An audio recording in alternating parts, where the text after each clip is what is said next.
Feliz día, tarde, noche a todos nuestros estimados seguidores.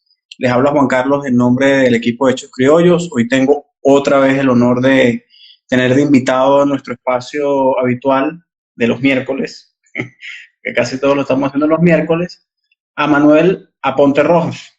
Rojas Aponte. Aponte, ¿verdad? Él es el presidente de Numisubastas, es politólogo, también es especialista en numismática y tiene un amplio conocimiento de esta materia, nos lo ha demostrado. Y bueno, hoy queríamos hablar de un tema bastante interesante que fue por el cual nosotros nos comunicamos vía mensajería, ¿no? Fue por ahí donde comenzó esta amistad, ¿no? Y es el hecho de un caso que se dio en Hispanoamérica durante los periodos revolucionarios sobre una estafa que hubo, en la que estuvo inmiscuido un general que tuvo una participación activa y no, si bien no determinante, sí muy conocida, como lo fue el general de origen escocés, Gregor MacGregor, ¿no? Y bueno, para no hacer spoiler y dejar que Manuel nos oriente, yo voy a comenzar, Manuel, explicándole un poco a las personas, a quienes nos escuchan, quién era este general, de dónde vino este general. Es algo muy breve lo que voy a hablar. Bueno, el general Gregor MacGregor lo hemos nombrado en los podcasts que nosotros hemos hecho sobre las batallas de Venezuela. Fue un general que de hecho llegó a general de división como tal, cargo ratificado luego cuando él vuelve a Venezuela a pedir perdón prácticamente, que tuvo dos momentos interesantes en nuestra historia, ¿no? Comenzando con lo que fue la famosa retirada de los 600 y terminando en la batalla del Juncal, que hay un debate bastante interesante entre quién ganó la batalla, si fue MacGregor o si fue Piar, ¿no? El caso es que, bueno, MacGregor era un hombre que ya venía de las guerras napoleónicas, que había luchado en Europa contra Napoleón Bonaparte, era graduado de la Universidad de Edimburgo, no era ningún tonto, tuvo un primer matrimonio, y aquí vamos a algo, Manuel, que quería comentarte, es que aquí ya se le ven los talantes de estafador, ¿no? Porque él prácticamente vivía mantenido de la familia de la primera esposa. De hecho, cuando la primera esposa muere, es que él se ve en la obligación de venir a buscar trabajo al Nuevo Mundo, porque sabe que hay unas guerras, se han prendido las guerras hispanoamericanas, las guerras revolucionarias hispanoamericanas, o aquello que llaman la Tercera Revolución Atlántica, y bueno, se entera de que están reclutando oficiales europeos para poder dirigir las nuevas tropas de los nuevos ejércitos que están surgiendo. Y es así como él llega primero a Trinidad y a Haití, conoce a Simón Bolívar y por supuesto viene con una hoja de servicios previa. Por eso es que Bolívar lo nombra, y además que Bolívar necesitaba oficialidad con experiencia en la lucha no solamente contra Napoleón, sino que anteriormente contra los españoles. Recordemos que Gran Bretaña estaba en guerra contra España antes de entrar en guerra contra Francia.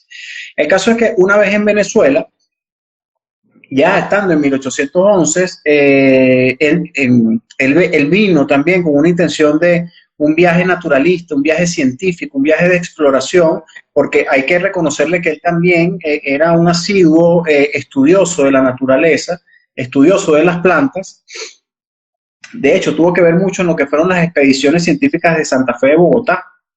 También tuvo alguna participación. Sin embargo, ya empieza en 1814, en 1815 se reúne con los emigrados que están en Haití tratando de solventar sus diferencias y poder contraatacar y recuperar la costa oriental venezolana, y él se enrola en este ejército, ¿verdad? En lo que fue la expedición de los Cayos. Es aquí donde empieza la participación de él y en serio los dotes militares. Nosotros, Manuel, aquí hemos comentado esa retirada de los 600. Eso fue una yo digo que audaz y temeraria, ¿no? Les explico qué fue la famosa retirada de los 600. Bolívar llega, deja la mitad del parque de armas con Piar y Mariño en Oriente. Mariño intenta recuperar la península, Cumaná, y Piar empieza lo que es la campaña con miras a Guayana. Mientras tanto, Bolívar invade en una especie de tenazas, ¿verdad? Invade por Ocumare de la Costa, desembarca en Ocumare de la Costa con MacGregor, Sublet, estaba también Padilla, entre ellos, el mismo José Prudencio Padilla estaba también presente, y Bolívar, por un problema de espionaje, porque aquí la gente dice, no, es que Bolívar escapó, Bolívar huyó, no fue así, hubo contrainteligencia, y Bolívar tenía un espía realista dentro de las filas republicanas en ese momento, que le indican que Francisco Tomás Morales viene con 3.000 hombres a destruir por completo el parque de armas que tenía en Ocumare de la Costa, y por supuesto que Bolívar huye, dejando gran parte de ese parque, mientras Soulet y MacGregor se encontraban tratando de intentar adentrarse en Maracay, para atacar Maracay.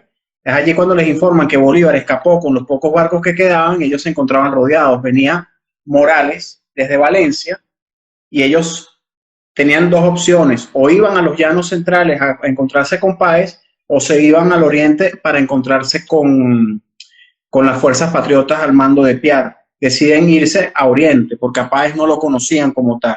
La cuestión es que la única vía posible para poder hacer esa hazaña era por todos los llanos de Guárico, nada más y nada menos que posiciones tomadas por las antiguas tropas de José Tomás Bóves.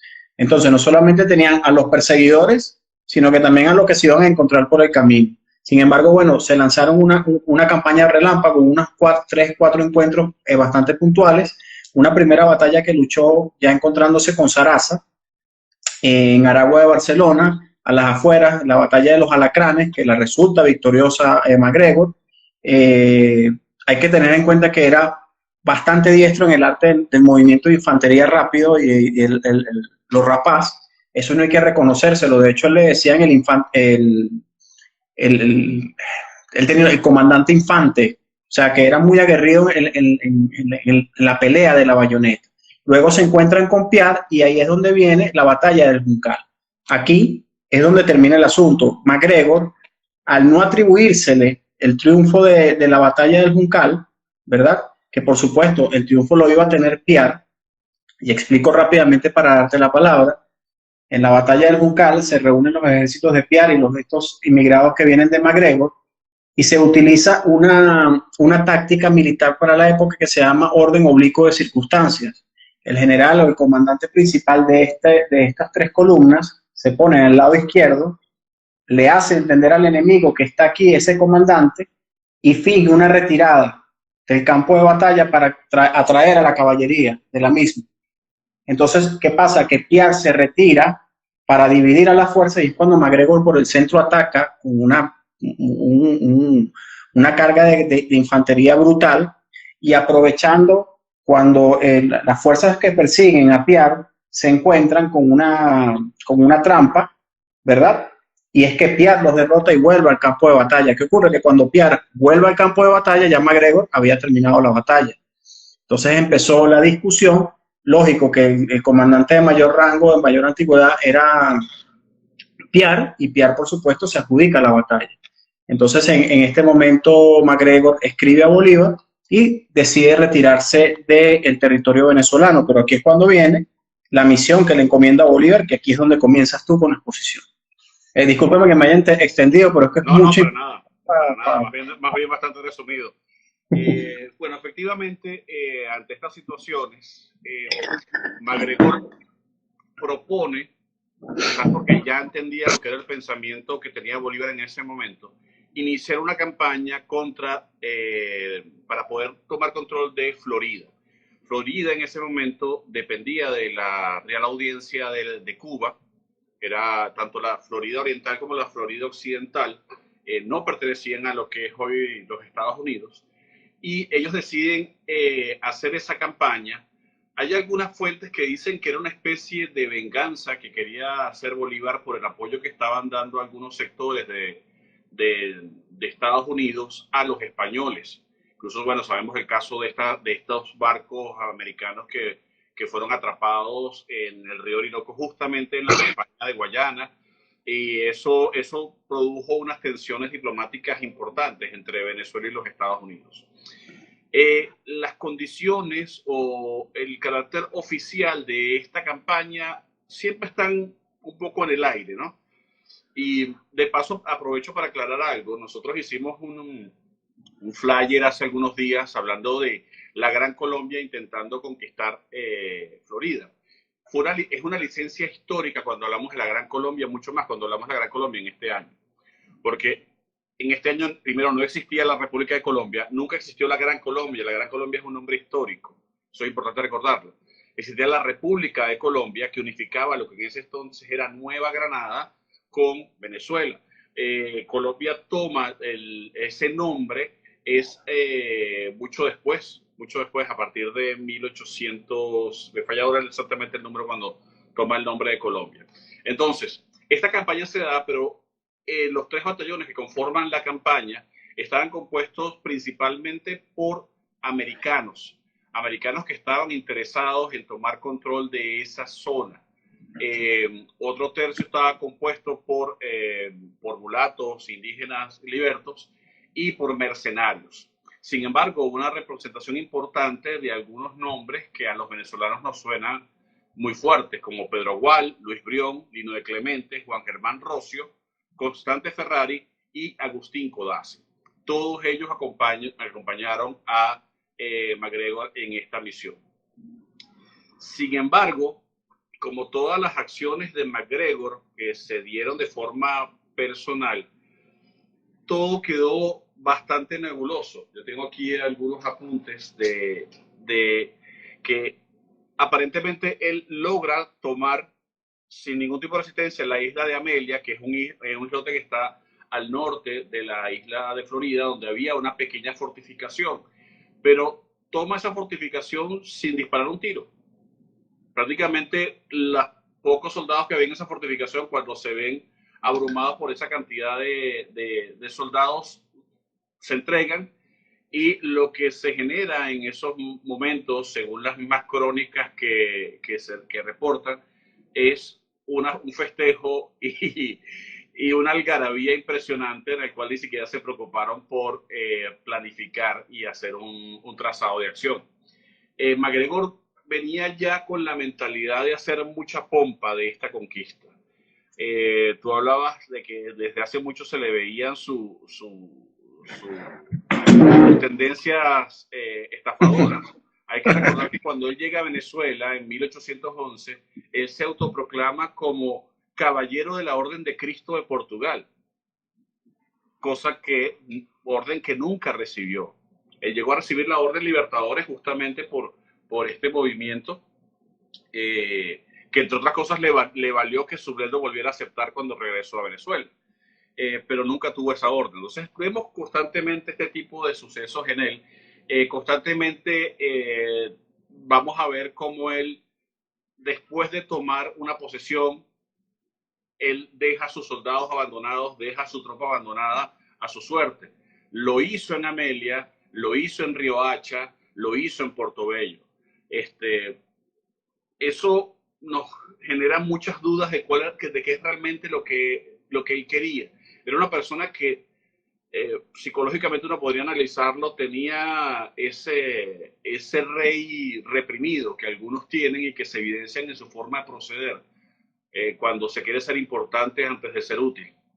El hecho es que esta toma se da, él se retira, queda a cargo de la posición general Auri, y no se entiende por qué se retira él de esa operación. Insisto, él iba con mucha pompa. Él emitió medallas, que fue justamente la medalla que usamos para el flyer que hicimos en Numisubastas. Hizo una medalla conmemorando aquí tengo la foto para los que no los hayan visto, conmemorando la toma de la isla de Amelia, y emitió billetes para circular en esa localidad. Este es un modelo de estos billetes que son muy raros, por cierto. Lo que es importante, una vez más, es ver el carácter del personaje. ¿Cómo él convence a que estos mercenarios se unan a esta campaña? Bueno, porque les dio bonos de tierras de una tierra que aún no habían conquistado. Él le garantizó una cantidad de tierras y unos títulos nobiliarios en esa nueva República de las Floridas, y ese era el pago que ellos iban a recibir, así como estos billetes que obviamente solamente valían el papel en el que estaban impresos. Es muy curioso la denominación de 6 1/4 centavos, porque es como una síntesis entre el sistema español basado en los múltiplos de 8 y el sistema centesimal que estaba ya usando los Estados Unidos. El hecho es que el presidente Monroe también le tocó la mala suerte de cruzarse con el presidente Monroe, el padre de la doctrina Monroe. Claro. Envía al, para ese entonces, general Andrew Jackson, después sería presidente de los Estados Unidos, que salen los billetes $20 para quien quiera ubicarlo. Un racista consumado, por cierto, un personaje bien interesante que es digno de estudiar. Andrew Jackson se encarga de desalojarlos de la isla y hasta ahí llegó el sueño de la isla de Amelia. Después de eso, él emprende la campaña de Portobello y de Río Hacha con grandes fracasos. En 1819 Bolívar lo declara traidor a la patria, incluso ya tenía prácticamente una condena de muerte si llegaba a pisar el territorio venezolano. Y en 1820 es donde entramos a la historia interesante que nos ocupa. En 1820 él llega a la bahía de Mosquito en la actual Honduras. Hay muchas fuentes que, incluso yo tenía esa misma confusión, que ubican la bahía de Mosquito en Belice. No es cierto, es el actual Honduras. Este territorio, que había sido colonia británica entre 1680 y 1700, déjame precisar bien la fecha que lo tengo apuntada acá, 1768, había sido abandonada, y una de las razones por las cuales había sido abandonada era lo agreste del terreno, los problemas con el clima, con la frecuencia de los huracanes, las plagas. Realmente esto era tierra de nadie, era una zona pantanosa donde solamente sobrevivían algunas tribus indígenas, y MacGregor en teoría se encuentra con un personaje que se proclamaba el rey del reino de la nación Mosquito. Este personaje, que justamente por acá tengo una copia de lo que fue en teoría el certificado que le entregó a MacGregor, entregándole los acres de tierra, se proclamaba como George Frederick II, un nombre muy indígena de la época, ¿no? Este rey que nunca llegó a... Disculpa que te interrumpa, Manuel. Para cuando montemos el video en YouTube, ¿verdad? Me pasas esas fotos. Perfecto. Para que en el momento yo monto la foto para que la gente la pueda apreciar bien. Sí, perfecto. Justamente este bono lo tuvimos en mi subasta, lo vendimos hace poco, lo tiene un cliente actualmente, y es bastante interesante, ¿no? Sobre todo porque está traducido en inglés y francés, y son los bonos con los cuales hizo la estafa en Francia. Eso lo vamos a comentar ahora. El hecho es que este rey, que nadie sabe realmente si era realmente un rey o qué tipo de persona era, o si era un cacique de los indios, aparentemente le da a MacGregor una cantidad de terreno, 8 millones de acres, a cambio de ron y joyas.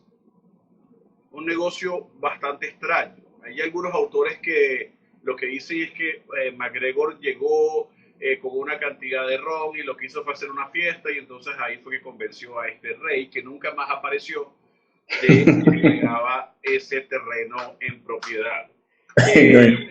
El hecho es que con este documento MacGregor se va a Londres, con la suerte para él que estaba coincidiendo con la coronación del rey Jorge IV. Él llega haciendo una gran inversión en vestuario, en corte acompañándola, en pompa. Llegó con su segunda esposa, que era sobrina del Libertador, ahora no recuerdo el nombre, disculpe. Aristigueta, sí. Una de las Aristiguetas, sí. Exactamente. Llegó allá y... Creo que era Josefa, la tercera, Josefa Aristigueta. Hizo un trabajo impresionante de relaciones sociales. Un trabajo increíble de relaciones sociales, donde él empieza a vender su idea del reino de Poyais. Imagínense que llega a entrevistarse con el propio rey, quien lo nombra caballero y representante de Poyais, Inglaterra. El engaño fue de magnitudes impresionantes. El mismo rey lo recibió porque una de las personas que él involucra era William John Richardson, que era un banquero, una de las personas referenciales en el Londres de la época, que incluso, ahora les voy a mostrar con más detalles esta maravilla, que es un bono por los cuales estafó en Londres. Y vamos a ver acá justamente la firma de William John Richardson. No sé si logra verse arriba de mi dedo. Sí, ahí se logra ver algo. Exactamente. Esa es la firma de William John Richardson. Se involucró totalmente en el proyecto, porque incluso fue condecorado con la condecoración de más alto honor del reino de Poyais. Era el representante de su majestad, el príncipe serenísimo de Poyais en el Reino Unido, de Gran Bretaña, Escocia, Irlanda y Gales. Había muchas dudas, pues obviamente, sobre la legalidad de este reino, ¿no? Había muchas reservas. Pero MacGregor fue extremadamente hábil. Realmente estamos hablando de una persona que tiene que tener unas capacidades intelectuales impresionantes para hacer lo que hizo. Y también un perfil muy psicopático, por lo que vamos a ver qué hizo más adelante. Él crea la legación de Poyais en Londres. Y luego crea oficinas de esa legación en Escocia, principalmente, que es donde fue el epicentro de la estafa. Compone música típica de Poyais y contrata músicos para que la toquen en las calles de Londres. Obviamente crea toda una parafernalia, uniformes, bandera, blasones, incluso una estructura nobiliaria. Él vende la idea de que Poyais es un paraíso, no solamente por las bondades naturales, sino por la cantidad de bondades artificiales que tiene. Habla de una ciudad que se llamaba San Joseph, que tenía un castillo, un palacio, un parlamento, teatro de la ópera, puentes, catedrales. Imaginemos eso metido en medio de la selva. Todo era totalmente falso. Y además decía que el clima era perfecto, que podía sacarse 3 cosechas de maíz al año, cuando sacar 2 es algo sumamente difícil en la época. Donde las pepitas de oro se conseguían con la mano en los ríos, donde había peces, la cantidad que se quisiera, ¿sabes? Un paraíso. El Dorado, una cosa así. Exactamente. Y para la gente que no le creía, decía, pero léanse el libro, el libro se llamaba Sketch of the Mosquito Show, de un tal Thomas Strangeways, que no es más que el seudónimo de MacGregor. Era un libro de 355 páginas en las cuales describía todas las puntadas de este reino que no existía. Disculpa, Manuel. Entonces, oye, fíjate que yo había escuchado, o sea, te voy a ser sincero, nunca le presté la mayor atención, pero tú me estás diciendo de que este es un sujeto que hasta un libro, o sea, él prácticamente creó una nación. Sí, creó la nación. Para otra. Creó la nación. No, es que realmente es impresionante. Yo lo que digo es que el tiempo que debió invertir él en diseñar esto tiene que ser bárbaro. O sea, claro, la cantidad de detalles que pulió, el manejo que tenía del protocolo, de las pautas diplomáticas, era impresionante. O sea, él fundó una legación, sabía cómo funcionaba la legación. Obviamente tenía sus secuaces, pero él para hecho este fraude tiene que haber invertido una fortuna. Por lo menos los documentos de la época, incluso hubo investigaciones, acusaciones, cuando a él le abren juicio, de algunos funcionarios del Reino Unido que en teoría fueron sobornados por él para ayudarlo a entrar a ciertas esferas y darle credibilidad. Entonces, la magnitud de la estafa era importantísima. Fíjense, incluso la revista Economy lo clasifica como el rey de los estafadores. Muy por encima de todas las estafas que pudimos haber visto en el siglo XX. Imaginemos esto. Mira, sabes que hace poco nosotros hicimos una publicación que, por cierto, que hicieron en principio los compañeros de un blog muy interesante que lo recomiendo aquí que lo revisen, que se llama Las Crónicas de Tánatos, ¿verdad? Sobre el jeque este famoso que también estafó en la década de los 80, un jeque que llegó a Caracas y hizo desastres. Sí, exacto, sí. El jeque Gozón. Sí, pero el jeque Gozón, exactamente, que ese era un tema también que eso sí hizo, no voy a decir la palabra como tal, porque bueno, que estamos aquí en cámara, pues. A nadie se le ocurrió lo extraño que sería ver un árabe bailando salsa. Esa es la cosa más. Exacto, y comiendo cochino, pero, nadie lo pensó, exacto. Entonces, pero fíjate que tú me estás contando, y disculpa que te interrumpa, lo que pasa es que no puedo, estoy así que aguantándome la risa, porque yo me imagino que, a ver, no se le quita el mérito guerrero que el tipo tenía, pues yo conocía al McGregor guerrero, de hecho, yo he escrito sobre que McGregor en batalla, pero ahorita tú me estás contando toda esta cantidad de cosas, la excelente planificación que tuvo, yo no sabía el hecho de que él había llegado al rey. Amigo, para tú llegar al rey, ¿qué tienes? Y voy a hacer aquí una acotación de que el perfil psiquiátrico, como tú bien lo estás diciendo, tiene que ser psicopático, y muy estratega, porque fíjate todo lo que hizo, llegó al rey. ¿Cómo, cómo, cómo, cómo desenlazó esto? Porque No, es que es impresionante, o sea, la cosa se complica más. Él para poder darle mayor rango de legitimidad y legalidad a su campaña, él crea a través de alguien la John Perry Company. La John Perry Company era como su fachada comercial, era su socio comercial quien avalaba de alguna forma los negocios con Pollais, con el reino de Pollais. Pero la John Perry Company no existía, era una compañía de aire, no existía para nada. Luego lo vamos a ver en Francia, no conforme con eso, crea varias compañías, de una forma de tener como distintas fachadas para seguir operando. Él empieza a vender bonos de deuda y certificados de tierra. Al final de cuentas, los bonos de deuda también eran certificados de tierra. ¿Por qué? Porque la figura era exactamente la misma. Se reconocían a $2 por acre. $2 cada acre era el valor. O sea, si tú tomas un bono de deuda, eso estaba respaldado con la tierra del reino de Pollais y ofrecía un rendimiento abismal de 6% anual, que para la época era muchísimo. Si nosotros vemos este bono, que nos voy a mostrar que esta es una maravilla de pieza de escripofilia. Escripofilia es el coleccionismo y estudio de los bonos y acciones. Es una ciencia relacionada con la numismática. Si nosotros vemos, tiene unos bonos que debían ser recortados para el pago de esos intereses, pero eran unos intereses sumamente amplios. Tiene toda una exposición de motivos que para los interesados se las puedo pasar, tengo esto transcrito, porque es interesantísimo ver la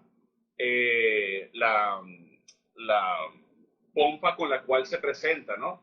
Fíjense que él se presenta como el presidente y gobernante del reino de Pollais, y a William John Richardson lo presenta como caballero, comandante de la Orden de la Cruz Verde, mayor del regimiento de los guardias a caballos y el encargado de asuntos, estoy traduciendo a la par, disculpen la fluidez, el encargado de los asuntos de Su Alteza Serenísima de Pollais en Londres.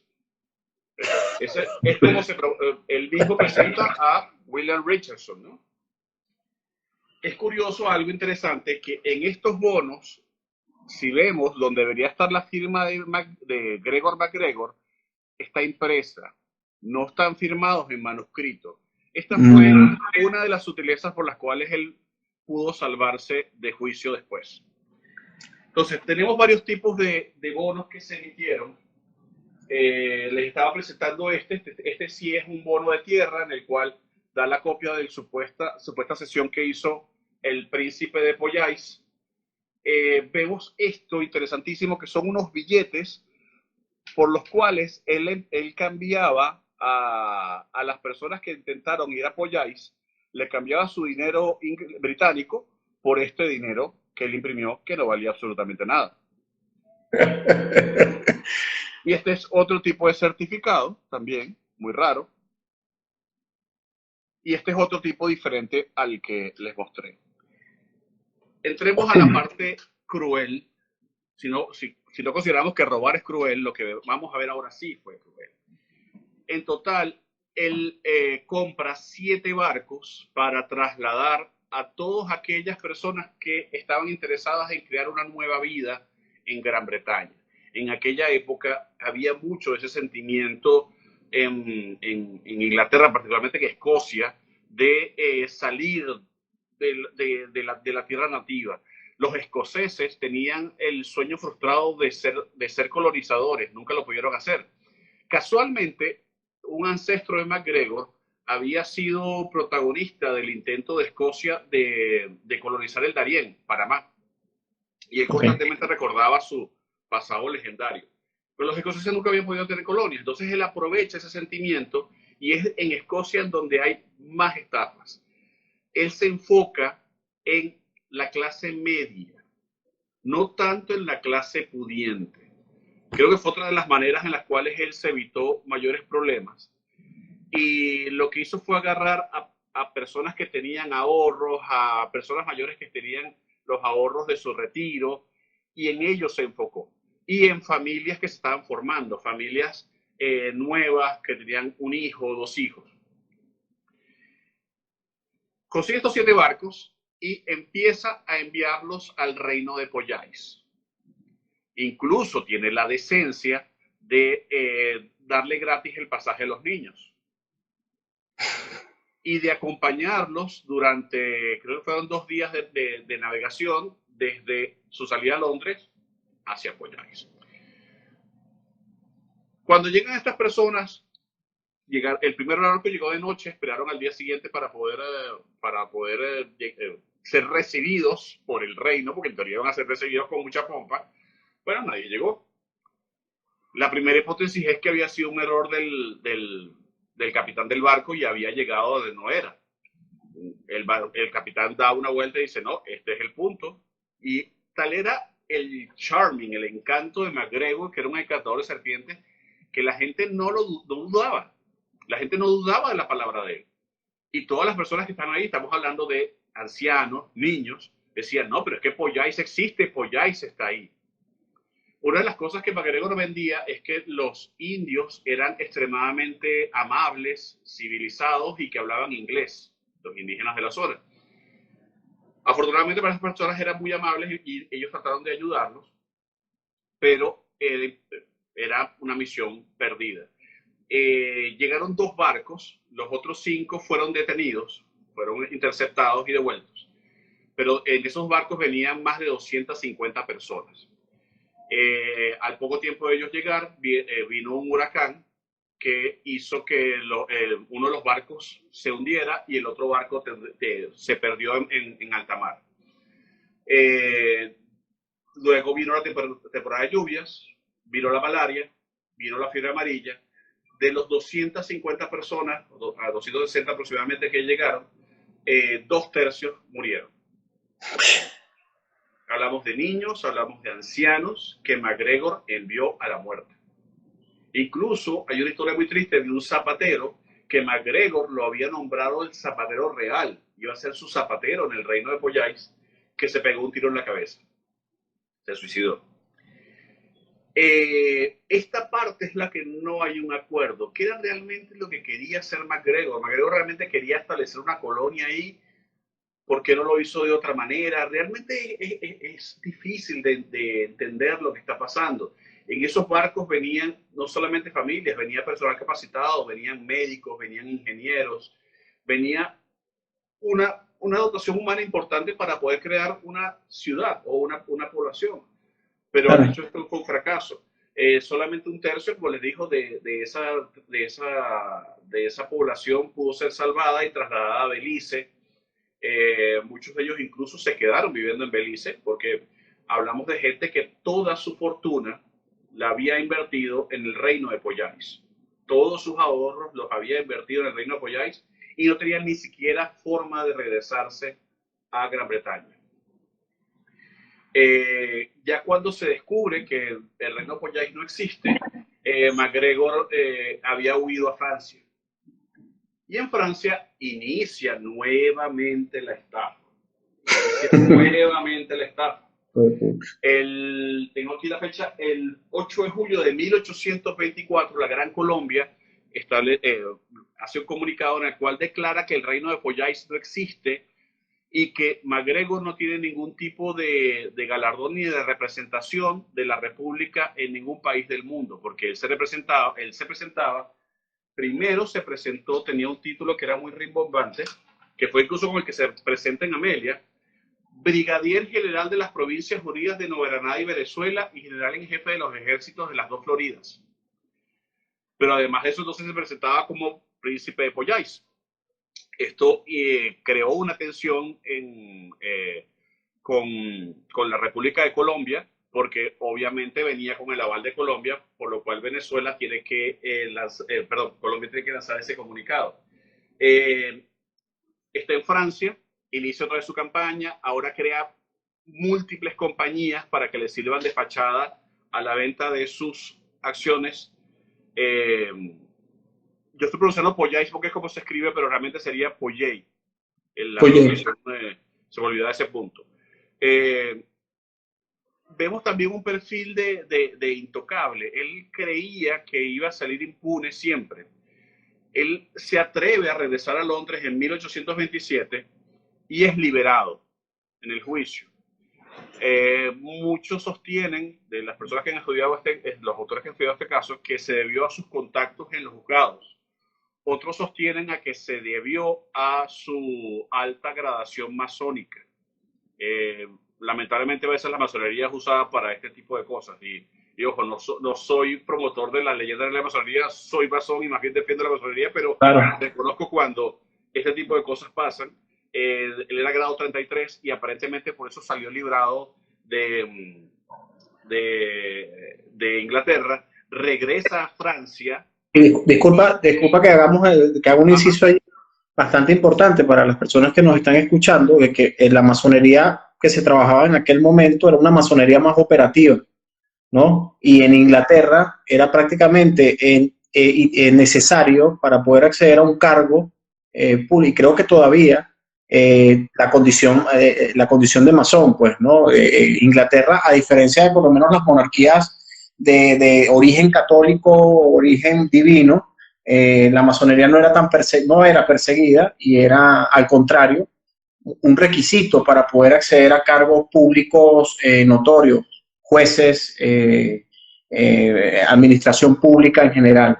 Y es importante esto que me estás comentando, hablando a propósito del caso del grado masónico MacGregor, que él estaba iniciado en el rito escocés antiguo y aceptado, ¿verdad? Y es el hecho de que él se inició fue en las logias operativas venezolanas durante el periodo de la guerra. Fue en 1811, si mal no recuerdo, porque fue iniciado en Caracas. Fue iniciado en Caracas.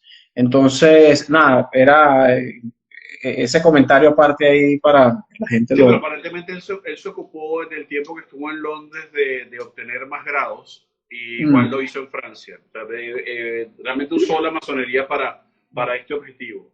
Él regresa a Francia y aquí es encarcelado durante un año y nuevamente es liberado y aparentemente por las mismas razones. Él permanece en Francia durante 7 años, pero ocurre algo, se le acaba el dinero, porque hasta esa fecha todavía él seguía manteniendo la pantalla de que era el príncipe de Poyais y tenía una pompa y tenía unos lujos que era bastante costoso mantener. En total, él duró 15 años haciendo esa estafa. La estafa no solamente es importante por la intensidad, sino por el tiempo que duró. Duraron de 15 años viviendo de estafar. Ya cuando esto ocurre,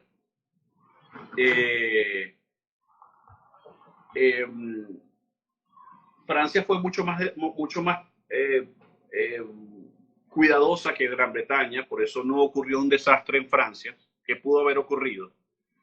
Ellos verificaron la validez de los pasaportes y lograron encontrarse con que el reino no existía, y es cuando él es encarcelado. Se me había olvidado ese detalle. El hecho es que, bueno, ya con dinero, en el 1839 había enviudado por segunda vez, su esposa Josefa había muerto en el 38, regresa a Venezuela. Ya había intercambiado misivas con Sublet, y Sublet, que lo había acompañado en esa heroica retirada, creo que el sentimentalismo privó más que ese castigo que le había impuesto Bolívar, de que lo iban a ejecutar si llegaba a Venezuela. Y hago un inciso aquí rápido, y por tanto eso que estás hablando es que sí, en efecto ellos se hicieron muy amigos en esa retirada. Es, digamos, una de los trabajos militares de Sublet. Recordemos que Sublet era un prócer militar, sí, pero era más la cara diplomática de ese Estado Mayor de Bolívar, y no solamente eso, sino que era la representación pura, dura y sin cuartel del mantuanismo criollo. Sí. Sublet era la élite de la élite. Y acuérdate que Sublet estaba enlazado, emparentado también con los Aristiguetas. Es por eso que existe esa confraternización tan fuerte. De hecho, creo que Josefa Aristigueta de MacGregor, ella es prima en segundo grado de Sublet. Y sobrina de Bolívar. Y sobrina de Bolívar. O sea, ellos estaban todos emparentados. Por eso es que cuando para que las personas que están escuchando sepan y complementen con esto, era porque ellos también tenían eran familia política, si se quiere. Continúa. No, su esposa aparentemente tuvo una participación activa y consciente dentro de la estafa, porque él usó mucho a su esposa y presentaba constantemente como la sobrina del Libertador. La imagen que tenía Bolívar en Gran Bretaña en ese momento, te podrás imaginar el impacto que tenía y la ayuda que hizo para apalancar su estafa. El hecho es que, bueno, él llega a Venezuela, no solamente se le perdona sus procederes, sino que además se le reconoce su rango militar y se le concede una pensión y pago retroactivo. Él en los últimos años de su vida, afortunadamente se retiró de la política, se dedicó a cultivar el gusano de la seda, a producir seda de forma artesanal, y muere en 1845, casi ciego por cierto, sin haber pagado por todas las desgracias que causó. Muchos hablan de que no es solamente esos barcos que mandó con gente a morir a la bahía de Mosquitos, sino además todos los soldados que murieron abandonados por él, tanto en Riohacha como en Portobello y en la isla Amelia. Realmente estamos ante un personaje interesantísimo, que tiene que ser estudiado con pinzas y que no extrañamente, era de esperarse que esta historia fuese tan poco conocida en Venezuela, cuando estamos tan acostumbrados a centrarnos en la epopeya y la grandeza de los líderes de la independencia, sobre todo en un hombre que durante mucho tiempo gozó de una extrema confianza de Bolívar. Sí, claro. Y que no es hasta 1819 cuando Bolívar decide que no quiere saber más nada del personaje. Que de hecho, fíjate que yo que sí me estudié todo, estoy ahorita, bueno, ya debería haber terminado hace un año una novela que estoy escribiendo de Padilla, ¿verdad? Y por supuesto que narro todo lo que fue la campaña atlántica, que fue la campaña entre 1818 y 1819 para recuperar primero toda lo que era la costa atlántica del norte de Colombia, la Grande ya en ese momento. El objetivo principal era recuperar Cartagena de Indias, casualmente un 24 de junio, o sea, se estaba dando la batalla de Carabobo y también se estaba recuperando Cartagena de Indias, que eso es un hecho que nosotros en Venezuela renombramos más el primero, ¿no? Pero el segundo también es importante. Que por cierto, MacGregor cae preso en Cartagena, en esa operación. Él estuvo encarcelado un tiempo por los realistas en Cartagena. Claro, y él se escapa, él estuvo en el fuerte de la Popa. Sí. Y él se escapa, pero se escapa por las habilidades lingüísticas que el tipo tenía. No se escapa no, él se escapa porque convenció al guardia. Hay una anécdota bastante interesante que cuenta Brión, ¿verdad? Que él dice que es un escocés, un desgraciado escocés, que logra siempre salvarse de la muerte, y estoy seguro que se va a salvar hasta el final de sus días. Es por aquello. Él se les escapa en las narices a los españoles porque les ofrece villas y castillas. Por eso es que pero él tuvo bastantes inconvenientes con José Prudencio Padilla, que era el segundo a mando de hecho, José Prudencio Padilla, que es la novela que estoy escribiendo, él fue el que prácticamente hizo todas las operaciones militares por la costa. Y él decía que ese era un hombre, sí, un fiero guerrero, pero que no tenía ni idea o no estaba concentrado en la idea, porque llegaba a pueblo que llegaba, pueblo que buscaba, estaba embaucando y haciendo negocio. De hecho, él no lo supo, pero Padilla, los hermanos de Padilla que estaban en Río Hacha, que servían a la Armada, naciente Armada colombiana, estuvieron en algún momento bajo su mando. Y decían que era impresionante la cuestión de que también le gustaba un poco el juego. Le gustaba un poco el juego y le jugaba las cartas y decían que nadie se enfrentara a Magreco porque le dejaban el sueldo. Él pagaba los viernes, porque se pagaban los viernes, el sueldo de los soldados se les pagaba los viernes, y extrañamente siempre faltaba el sueldo de los soldados. Y los pocos que se les pagaban se los quitaba por medio del juego. Entonces, estamos ante un caso, y ahorita que tú me estás contando todo esto, voy a ver si me pongo a revisar un poco más, porque estamos ante un caso de un tipo que, ojo, no se le quitan los méritos y la fogosidad militar del asunto, ¿no? Pero estamos ante un genio tenebroso. Casos de estafadores. Mira, tú me estás contando algo y yo estoy pensando en el método Ponzi.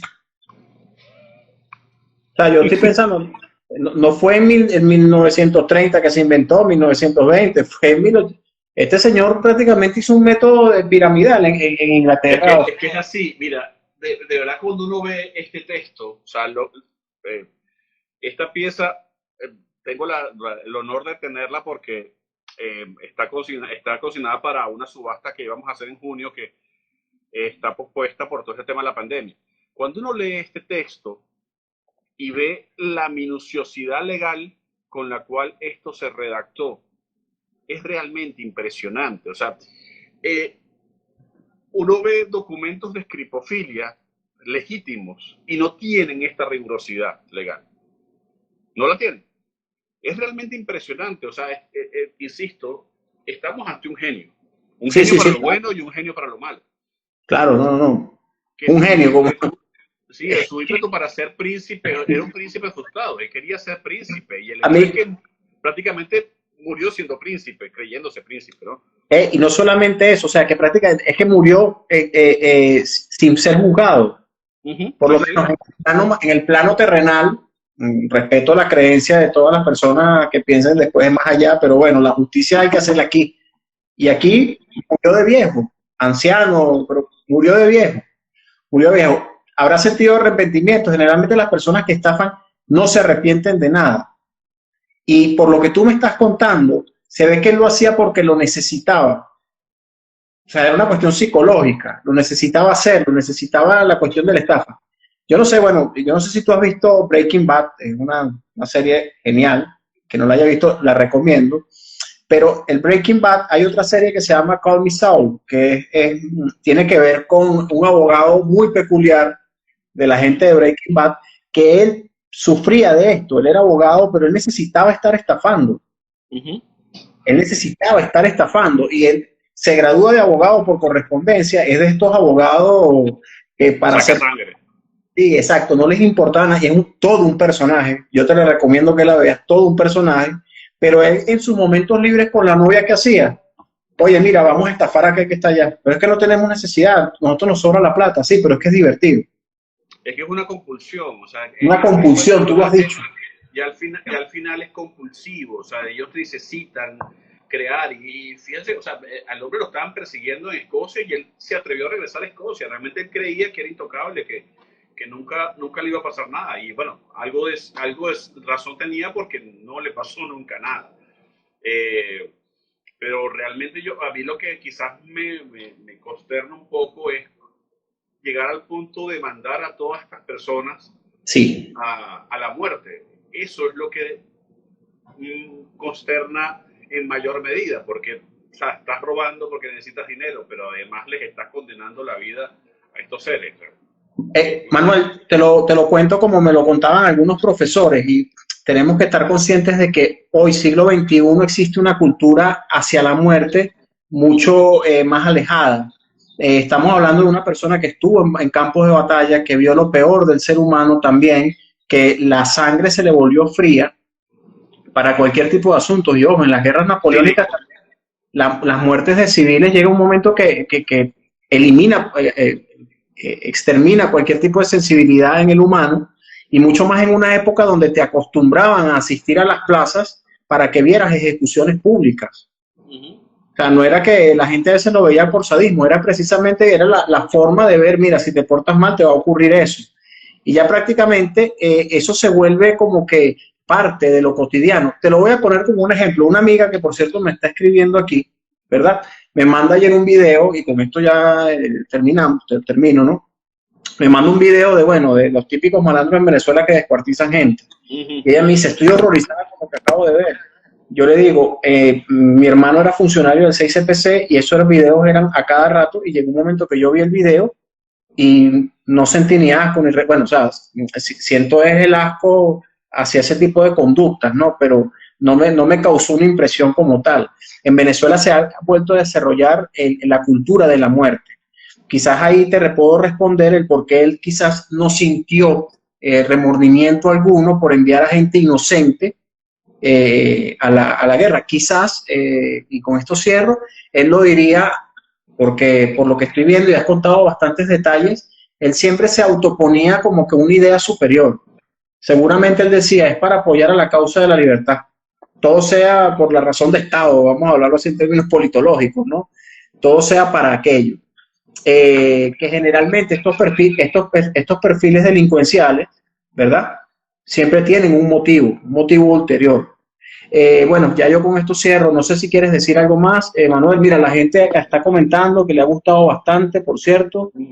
Sí, sí, muy buenos comentarios, estaba leyéndolos ahorita. Sí, aquí Sirio Alfa 22, que es Olineira, ella dice, saludos, este texto legal que presenta el invitado, ¿no hay posibilidad de subirlo? Sí, lo vamos a escanear y lo vamos a subir en este video. Cuando él se refiera a estos comentarios, a estos videos, vamos a dejarlo, en vez de su cara va a aparecer, bueno, en vez de la cara de los dos va a aparecer los documentos para que la gente los pueda ver. Me encanta su canal. Alguien me pregunta si estaba loco.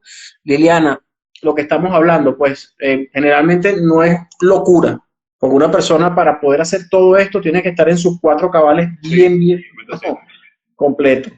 Genial, excelente, excelente. Bueno, para que sepan, este video junto con el anterior y los que vienen, vamos a montarlos en el canal de YouTube de Hechos Criollos y de Numismática de Numisubasta, ¿verdad? Entonces, perdimos el video anterior, no lo montamos en Numisubastas, no sé si... No, tranquilo, que eso lo que pasa es que los quiero editar para que se vean bien y eso cuesta un poquitico, no te creas. Claro. Rapidito que nos quedan 5 minutos. Cuéntanos los tesoros de Venezuela. ¿Cuándo vamos a hacer ese live? Bueno, vamos a trabajar. Nosotros estamos trabajando muy fuerte con el canal de Numismática en Margarita. Por favor, una vez más le hago el llamado a las personas, síganos. Todas las redes sociales de Numisubastas. Estamos en un relanzamiento de la imagen y relanzamiento de la numismática. Estamos publicando una cantidad de material interesantísimo. En Numismática en Margarita, sobre todo en YouTube, tenemos una batería de presentaciones, de conferencias relacionadas con la numismática, con conferencistas de altura. Apoyen la iniciativa, síganos. El de los tesoros, vamos a ponerle fecha. Si quieres darme un par de semanas de poder concentrar un poquito con los proyectos de Numismática en Margarita y de Numisubastas. Tenemos por ahí un conversatorio con varias de las principales casas de subastas numismáticas hispanoparlantes, de Hispanoamérica. Vamos a tener gente como Sedgwick, que son especialistas en naufragios, el tema que te gusta a ti. Interesante, sí. Son especialistas en el tema de tesoros y numismática de naufragios, que es una cuestión impresionante. Tenemos a la gente de Tabler & Fao en Madrid, Vico en Madrid, Gadori de Mónaco. Tenemos un grupo importantísimo de numismáticas en México que van a estar en esas tertulias que vamos a organizar. Entonces vamos a sacar adelante ese trabajo y si quieres en 2 semanas hacemos algo sobre... Claro, de hecho cuando tengan esas conferencias, ya sabes, por el grupo que tenemos me los pasas para yo republicarlas por aquí. Voy a dejar en los videos los enlaces, tu número de teléfono, cualquier persona también que esté interesada en algo, Dejamos los enlaces aquí en el video, en la descripción del video y hay una cosa importante para cerrar. Nos dedicamos a la numismática, es la pasión. Seguimos insistiendo, no hay objeto que resuma mejor la historia que la moneda, el billete, en este caso la acción. Hacemos servicios, hacemos avalúos gratis. Cualquier duda que tengan, estamos siempre dispuestos para servirles. Muchas gracias. Bueno, te aviso cuando consigas un tesoro, cuento contigo, pero déjame primero. Pero bueno, yo sacerdote antes, oíste, acuérdate. Bueno, gracias a todos los que nos escucharon, a todos los que nos van a escuchar. Espero que les gusten. Por favor, dejen sus comentarios en el video. Ahí tienen las redes sociales de Numismatic, de Numisubasta para que lo sigan. Ponen y Numismática Margarita también. Numismática Margarita, ponen muchas cosas interesantes. Nosotros a veces hacemos repost de algunos que hacemos. Recuerden entonces, no existe historia aburrida sino mal contada. Esto es un hecho criollo. Se les quiere a todos. Hasta la próxima. Muchas gracias. Cuídense.